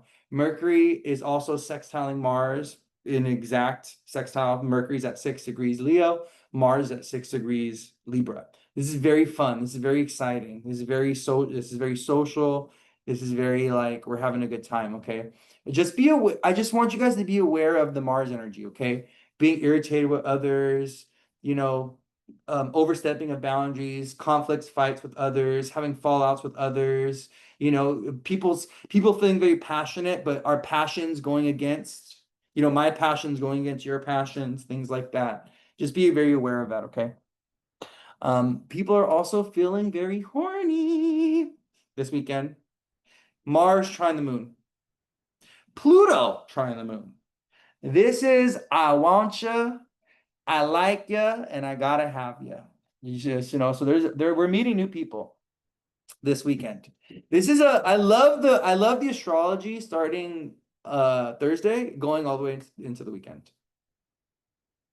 This is a very fun, exciting time, you know, especially with now that Mercury's direct and everything. Let me see if there's anything else that I need to like.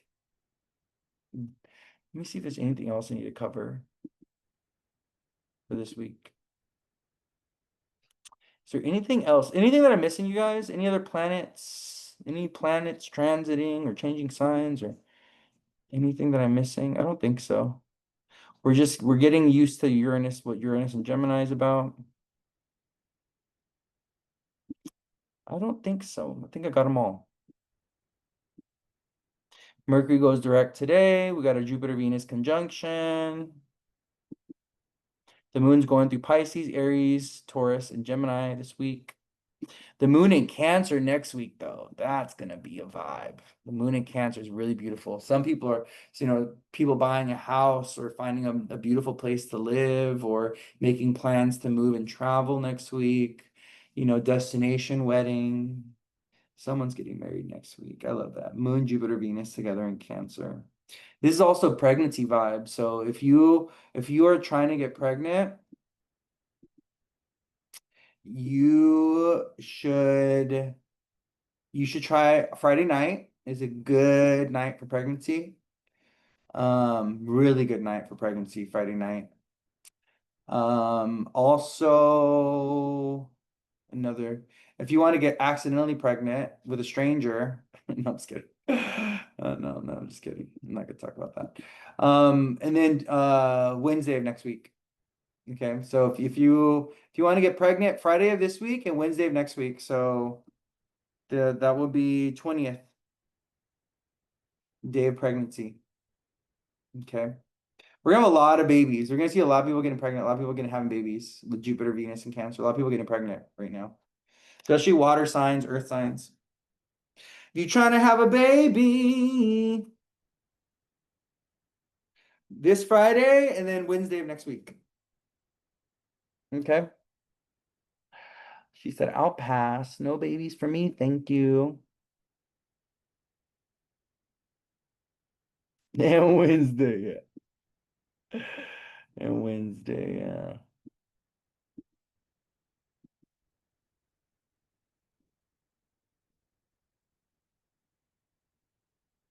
So so a few things I want to talk about with the Jupiter real quick. So next week I'm expecting some good positive stuff for people around new jobs coming in next week, okay? We'll talk about it again when I get to next week, but I'm really expecting Tuesday, Wednesday, Thursday of next week. So this will be the 19th, 20th, and 21st.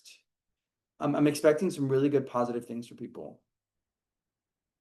My roommate has an unplanned pregnancy situation right now. Yep. Well, she should have known better.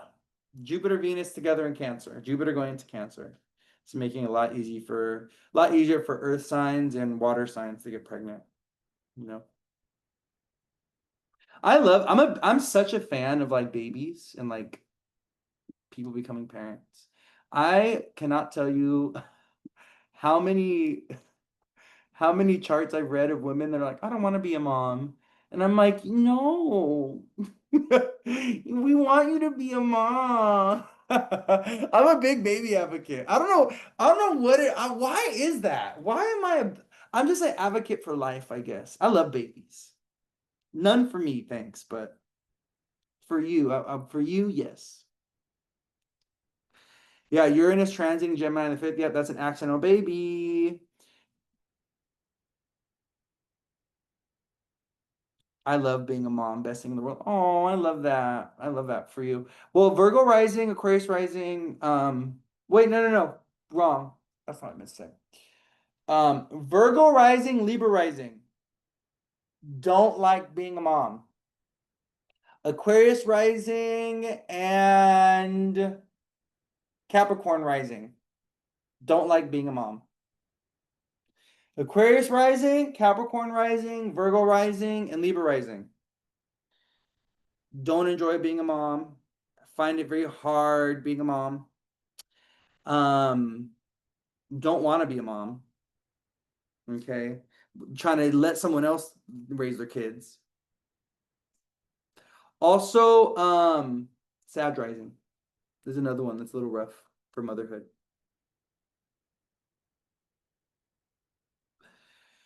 When you are, someone asked, Aquarius rising, I don't like being a mom at all. Yeah. Virgo rising, you can't wait to be a mom. Oh, I love that for you. You must have you must have a fifth house thing going on or a strong Saturn. So, okay, so when we want to know about the quality of a mother, right? We want to know what type of mom or what type of parent someone's going to be, okay? You always want to look at the sun and the moon. If someone has a really strong moon, like exalted moon in Taurus, they have a moon in their rising sign. They have the sun, they're born on a new moon, sun conjunct the moon. They have a ninth house moon, fifth house moon. Oh, they're gonna love being a parent. The moon in houses 159, the moon in Pisces, Cancer, the moon in Taurus, moon in Leo. Oh, they're gonna love being a mom or a dad. They're gonna love their parents, or love their kids, right? But when people have an afflicted moon, because the moon is what do we look? What is the moon for? What does the moon do? Right? The moon astrologically does what? The moon nurtures. The moon cares for. The moon births. The moon supports. The moon helps. The moon gives. The moon cares. The moon cares, right? So when someone has a malefic moon, let's say they have a wounded moon, let's say they have Saturn opposite the moon, let's say they have a moon in Capricorn or Aquarius, right? Depending on where it's at, it'll be, if it's in a good house, then it's supported. But if it's in a bad house, then, right, if they have a weak moon, they have a bad moon, then they're going to have a hard time being a mom.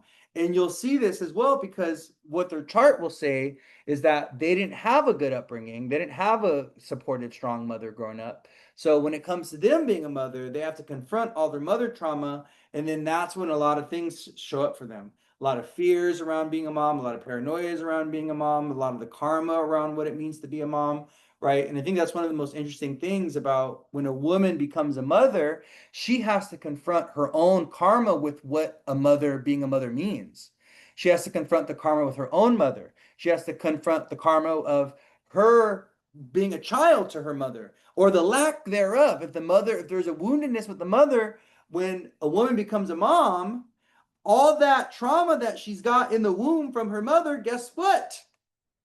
It manifests, and now she has to confront it, and now she has to deal with some kind of the same karmic narratives with her own child in some ways that she dealt with with her own mother or the narratives that run in the family. Because you also see it's like a generational thing, like that kind of the wounded mother narrative will run in the family, not just with their own experience, your own experience, but other people will also have it. You know, like I see that in my family. Like we all have a wounded mother complex. Like all my cousins, all of us, we have domineering, controlling, mean, angry, abusive mothers. They're involved, but they're like overly involved. And it's like too much. It's like too much mothering, right? Many of us have dealt with that. And like me and my cousins will all talk about it. We will all powwow around a circle during the holidays, and we'll talk about our shared mother trauma, you know? So, you know, and you'll notice it'll be like a theme that runs in the it'll be a theme that runs in the or that runs in the narrative of the family. It'll be like a generational karmic thing, you know? Yeah. So, right, like so we look to the quality of the moon, and we also look to see how have we developed our moon so that we can be the best mother, be the best caretaker, be the best supportive person possible, right? Another really interesting thing about the moon is that looking at the quality of someone's moon will also tell you what their values are when it comes to home and family, right? So what are the expectations when it comes to home family? Also, how do we treat people in the private home environment? How do we interact with people in the private home environment, right? You can have someone that goes out in the public world and they're like amazing and they're like a manager and they're like super successful and they're like great. But then when they come home, they're an absolute menace. They're an abusive husband, they're an abusive father, they're an abusive spouse or an abusive wife, right? But in the outside world, they're amazing. But then their inside private life, they're a menace and they're terrible and they're horrible, right? That's the difference between the sun and the moon. Because the quality of the moon is going to tell us how that person is in private, how that person is as a family person, how that person is in the home when you domestically live with them. The quality of the moon, the quality of the fourth house ruler is going to tell us all about those things, right? A lot of people don't even know that they're marrying someone angry until they live with them. After they get married and they move in with them, they're like, oh my God, this person has an anger problem. Well, that's because, right, they got Mars in Cancer, or that's because they have an afflicted moon, moon Mars something, or moon Saturn something, right? So that's always something that you want to look at. You want to look at the quality of the moon. You want to look at the quality of the fourth house. You want to look at the quality of the fifth house because the fifth house rules children. Quality of the sun, the fourth house ruler, the fifth house ruler, planets in the fourth house, planets in the fifth house. If someone has good planets in the fifth house, they're going to be a good parent. They're going to be a good parent. If someone has moon, Jupiter, or Venus in the fifth house of children, you can pretty much guarantee that they're going to be an involved parent, that they're going to care. They have a strong mood. Because the fifth house and the fourth house, the fifth and the fourth, right? The fifth brings a love of children, and the fourth house brings a love of family.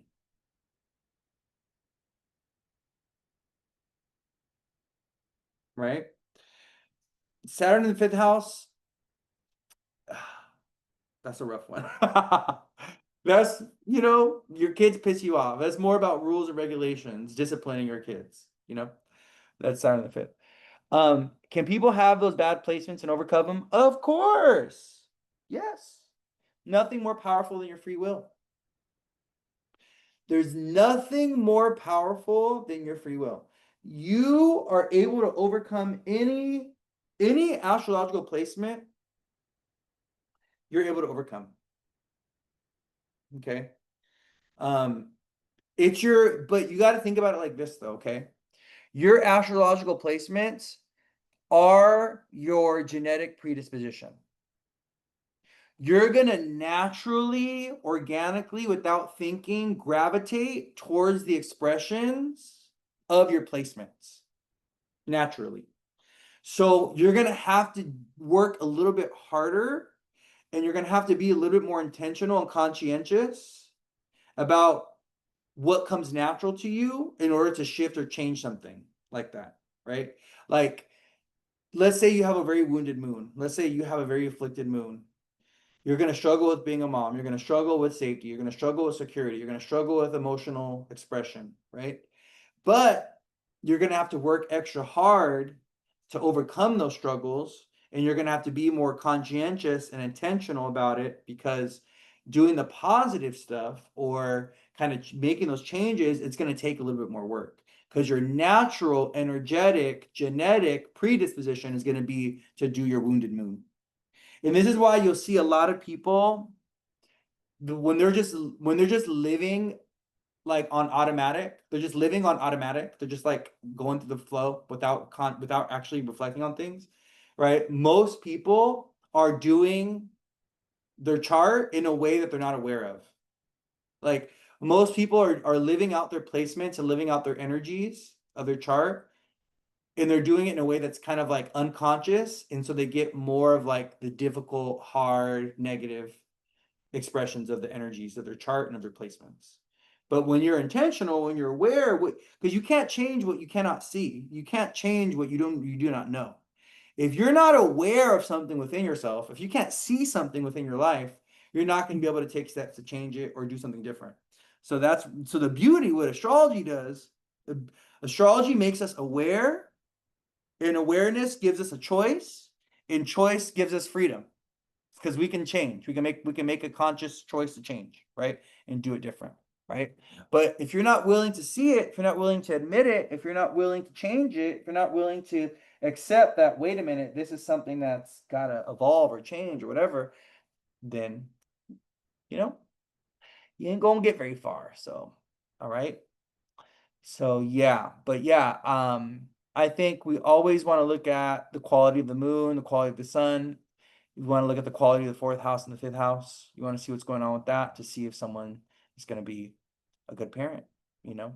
And you never know. And it's funny because sometimes the people that you think would not make good parents make the best of parents. And they don't even know how good of a parent they're going to be yet, or that they will be, or that they could be, or they don't even know that they would be a good parent because that part of the chart isn't activated, right? Like you don't know until that part of your chart is activated. You don't know how you're going to be. You don't know how you're going to show up. You don't know what you're going to do until that part of your chart is activated, right? So, you know,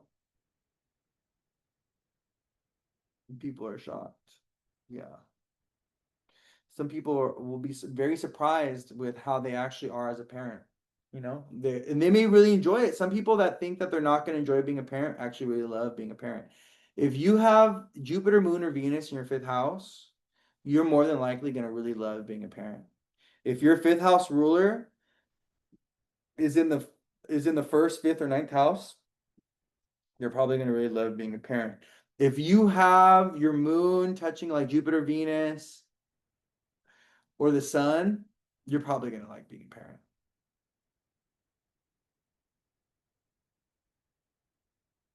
Do you think the Taurus moon in the fourth house? Oh yeah. Oh yeah. That makes, yeah. Fourth house Taurus moon is like, I love being a mom. I want to be a mom. That's like a very good placement for being a mom. And being taken care of too. Finding a partner that can take care of you and buy everything for you.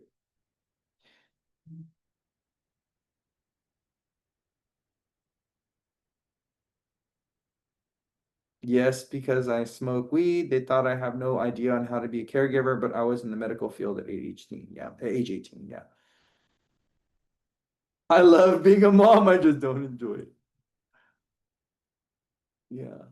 I feel like if the culture of parenting was a little bit different, it would be easier to be a mom in today's. I think being a mom in today's day and age is so difficult, so hard, because we don't live in a society that caters to parenting, you know? We live in a society that's in contradiction and in conflict with being a parent.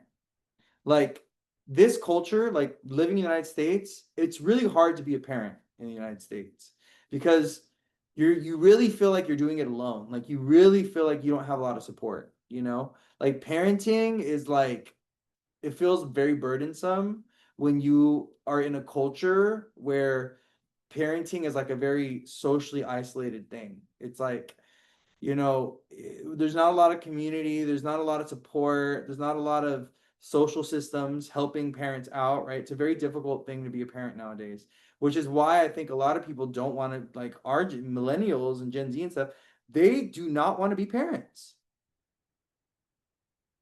They do not want to be parents. They're like, I'm good off that. Like, I am not trying to be a parent. Like, because of the experience of being a parent is just so challenging given the society that we're in, you know? Someone said it's restricting and limiting and lonely. And parenting should not feel that way. Parenting should feel fun. Parenting should feel expansive. Parenting should be like you're going through your childhood years again. That's how it should feel, but that's not the reality. Most parents are feeling overwhelmed, they're feeling burdened, they're feeling unsupported, they're feeling isolated, they're feeling like they got no help. So it's really the culture of today that caters to people not wanting to become parents nowadays. It's sad because I feel like if society had different systems set up that made it easier to be parents, we'd have more people being parents. People would love being parents. But it's like the joy of it and the the joy and having a good, healthy experience of being a parent, like all that is being taken away from us. Cortisol levels high. Being a parent is beautiful. Yeah. Yeah, I love being a parent. I don't know if I'll ever have like a child per se, but I love being a parent of an animal. Where is he? Booger boy, where are you? Oh, he's over there in the corner, as always. Typical Aquarius moon, off in the corner by himself, doesn't want to be looked at, doesn't want to be interacted with. Leave me alone. How many times do you think if you for my Aquarius people here, how many times have you said, leave me alone? How many times have you told like your mom, your dad, your spouse, your kids, just leave me alone? I just want to be left alone. That's you guys right there. That's one of your favorite lines, Aquarius is. Just just leave me alone. Nobody loves me. No one gets me. No one understands me. I feel like I'm just like an alien. I feel like just people just don't get me.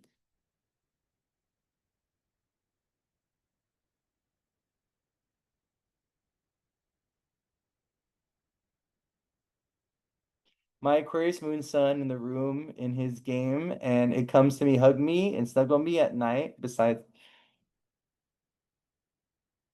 someone said, but do need the support sometimes. Damn, from time to time.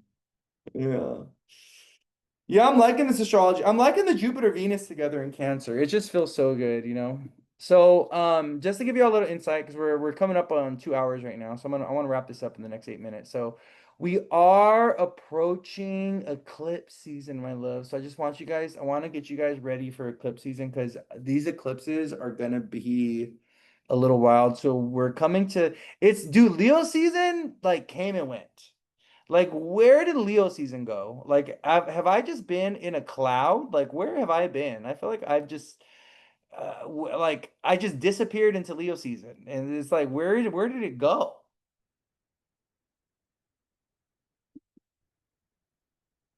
Yeah, we got Virgo season coming, and then the eclipses. We're gonna have Sun, Mercury, and Venus. Sun, Mercury, and Venus all in Virgo, and then we got the eclipses coming. So, at the end of September.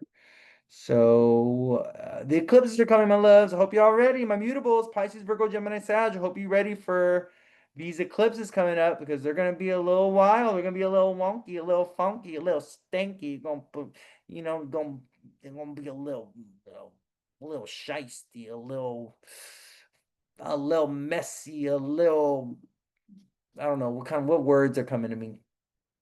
A little twisted, a little weird. I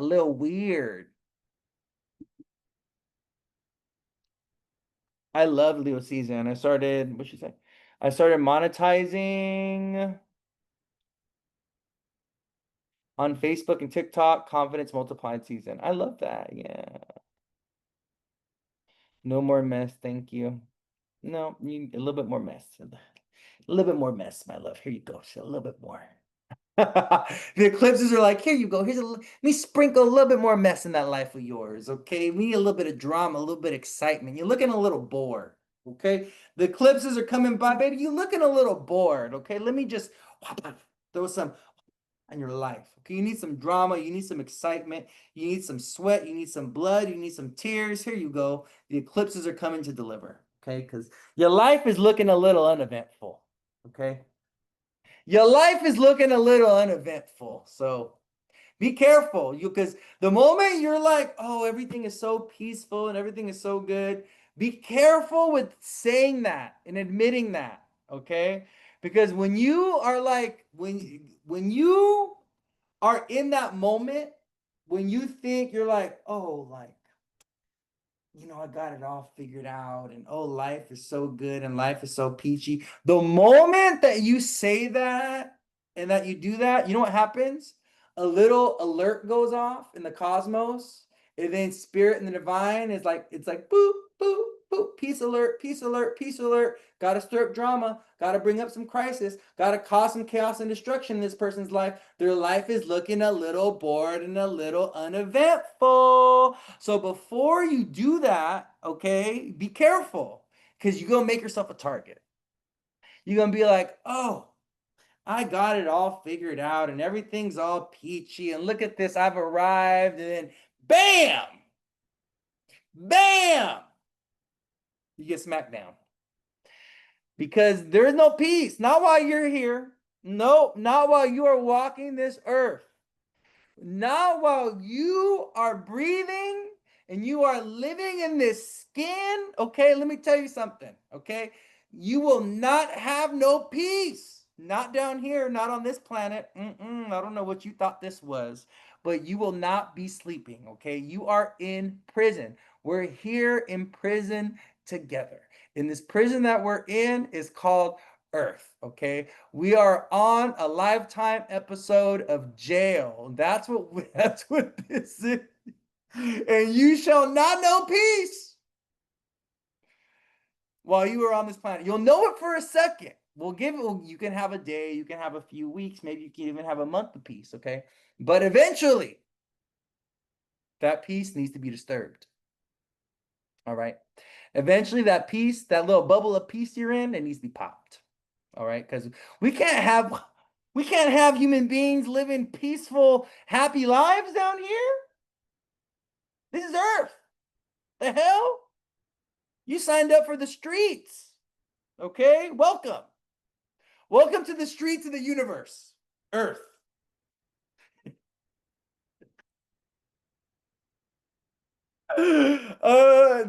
Let me tell you, okay? Earth is MLK Boulevard. In any in any big city that you go to, okay, you go down, you want to know what Earth's energy is like, go to MLK Boulevard in any major city. Okay. And that is Earth. Welcome. You're on MLK you're on the MLK Boulevard of the universe. That's what Earth is. Welcome to the beautiful ghetto. Exactly. How are they gonna do our man MLK like that though? I'm gonna go to Venus, find a boo over there. I love it. Your life is looking a little peaceful. You're looking a little too happy. Don't you guys be feeling? I swear, like, universe, the divine spirit, God, or whatever you want to say. Sometimes when things are just like too peaceful and too easy, I swear the God just be looking at me like, I gotta get you. You are looking a little too comfortable in your life. You're looking a little too peaceful. You're looking a little too, things are looking a little too easy for you. Let me throw some shit your way real quick. You know, that's literally how it happens though. That's why you can't get ahead of yourself. You can't be thinking that you got it all figured out. You can't be thinking that everything is all like peaceful, and don't do it. You're gonna make yourself a target. Okay? You're gonna make yourself a target. All right? For Saturn's farm. you go. You're gonna make yourself a target, my love. Don't do it. You're so right, Louie. I know. Thank you. I know a thing or two. Okay. I've been on this planet quite a few times. I've learned a thing or two over my many, many, many incarnations. Okay. There's one thing I've learned, there's no peace while we're here on this planet.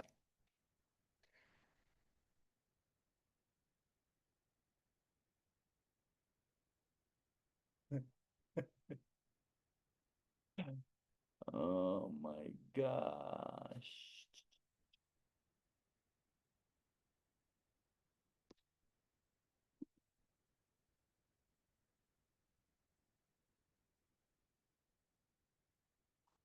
The Bible tells us that the Lord never slumbers or sleeps.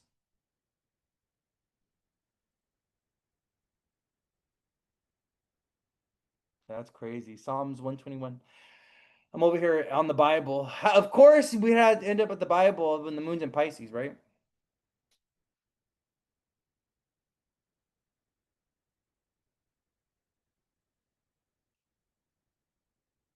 Not me saying that living by myself so peaceful, then the universe bitch slapped me though.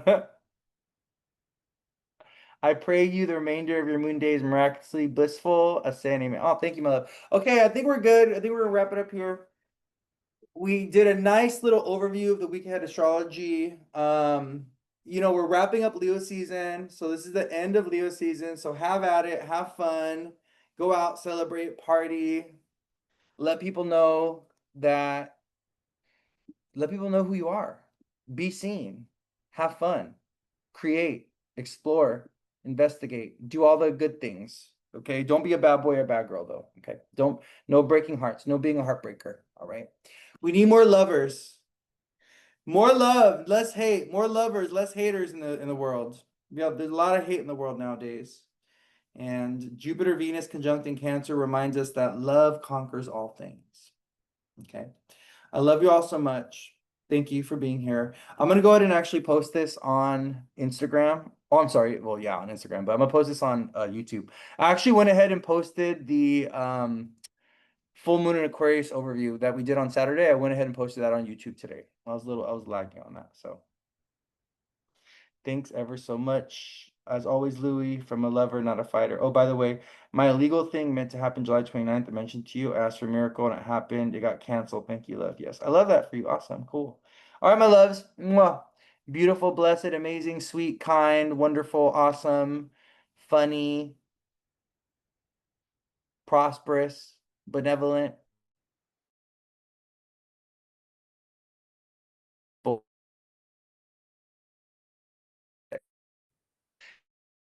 You're a sexy beast. You are a sexy being. You are.